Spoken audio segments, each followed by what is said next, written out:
So I was browsing the arcane subreddit and then I saw this post and I thought to myself, why not make a video about this, because it's an interesting subject. I keep seeing people debating about the character and the actions of the character, so why not? Thank you to this person for making the post. Why is it oftentimes Caitlyn isn't offered the same sympathy as other characters? Caitlyn is my favorite character in the series, her and Silco. I think these characters are two of the better written characters in Arcane, but I've always felt noticeably that Silco is offered much more grace and love for his actions than Caitlyn is. I would go as far to say Caitlyn is the most hated character in the series, more than Ambessa, more than Marcus, more than Silco. People are able to see the nuance in these three character sections. Silco was destroying Zone in so many ways, including having children working in mines like he was subjected, and turning the Undercity in what essentially was the crack epidemic. Yet the general fanbase can see this, sympathize with him, and even love him, which makes sense, he's a great character, but for Caitlyn this sympathy doesn't seem like it's extended even a little in comparison. Caitlyn gassed the Undercity is what you'll hear like 9 out of 10 times on why they absolutely hate and can't stand her, why they call her names of notoriously evil dictators. Now I'm not going to say that her gassing the Undercity was morally correct, but there is a lot more nuance that people seem to be missing about it. But people don't care to learn why she's gassing the Undercity, they don't extend much understanding on it, like they do with every other character that's done anything wrong. It always stops at Caitlyn gassed the Undercity. They never question why Vi, probably the best character morally in the show other than Echo, would go with Caitlyn to gas the Undercity if it's this unacceptable evil thing. They love Loris, who also went gassing the Undercity, but Caitlyn is beyond help. Why is Jace okay with this? Jace, all things considered, is a pretty good person. They don't question it, they don't question anything.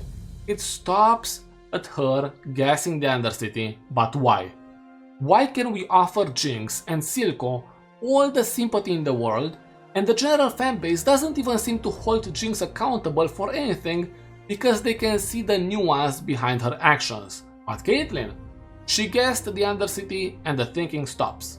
The reality is that you cannot expect people to love your character, defend your character, or sympathize with your character if they do not care, or if they do not have any reasons to do it, or the reasons, well, are not that many. What do I mean by this? Well, we need a bit of context of the relationship between Piltover and Zone. It's easy to understand that Piltover, they are the oppressors, and Zone, they are the oppressed. So of course, it's easier to excuse the people from a society where they had nothing, and where the kids grew up knowing that they are less than them. At least that's what Vi had to say during a conversation with Vander. Do you remember the day of Ash? That's the day when the people of the Undercity had that peaceful protest on the bridge up until the moment when Silco threw a Molotov at the Enforcers, and then it turned into the beginning of episode 1 of season 1. That day was the day when the people of the Undercity were put down, and every single day after that. That information is revealed during the Firelight's Reignite minigame in League of Legends Wild Rift. Considering all of this, together with the fact that the people of Piltover, and specifically the Council, did not care to make it right for the people of the Undercity, it doesn't surprise me that Silco decided to lash out at the oppressors. Caitlyn doesn't know what hardship is. She grew up in one of the richest families in Piltover, and the only thing she had to care for is what her mother told her to do. Did you know that she never even visited the Undercity up until the moment when she goes there with Vi? This information is revealed in the Council archives. Now you might be thinking to yourself, why is that important? It's important because how can you empathize with a society you know nothing about? The only thing you know is that they are dangerous. That's basically the only thing Caitlyn knows about the Undercity. When the time arrived for Caitlyn to put the needs of the oppressed above her own, she folded real quick. I mean, I do agree that they had to eliminate the Canberrans, but at the same time, doing that doesn't require them to use the Grey on the streets of Zone. We already know from season 1 that the Canberrans stand no chance against the enforcers. That's something Jace mentioned during the conversation with Silco. At the same time, in the second season, when the Canberrans met each other after all the fighting between them, Cross mentions that before all the recent casualties, they basically stand no chance because of the amount of people they are outnumbered by. If you look at Caitlyn's behavior throughout that sequence when she goes in zone with the Grey, she is blinded by revenge.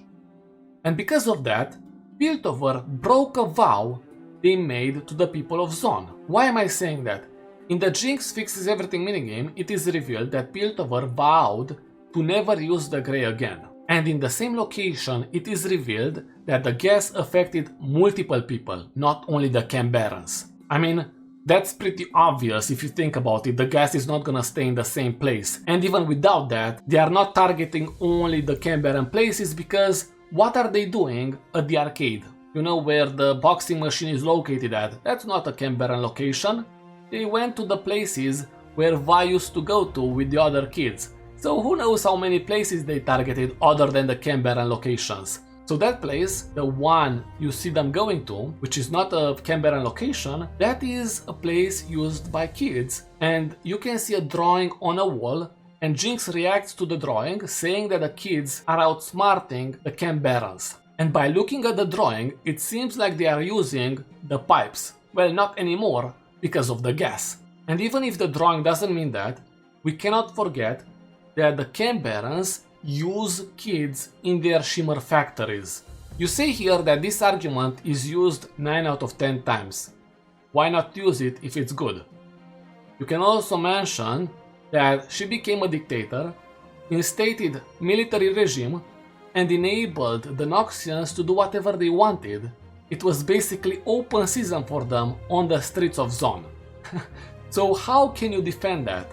Do you know why people like Loris? Even though he went on the streets of Zone together with Caitlyn to poison it, well, basically it was Caitlyn's idea, he decided to leave as soon as the dictatorship was instated, which is absolutely amazing. And not only that, but he went to the Undercity to help Vi during the worst period of her life. And guess who is the reason why Vi had a mental breakdown for months? Because yes, it was a period of time during which Noxus did whatever they wanted, Vi was an alcoholic, and Caitlyn was a dictator. With all of that being said, I believe there are plenty of reasons for people to avoid any sympathy for Caitlyn or little sympathy for Caitlyn and, well, avoid defending her actions. But at the same time, it's up to you to defend her if you want to, but do not be delusional about your favorite character. Finally, thanks for watching.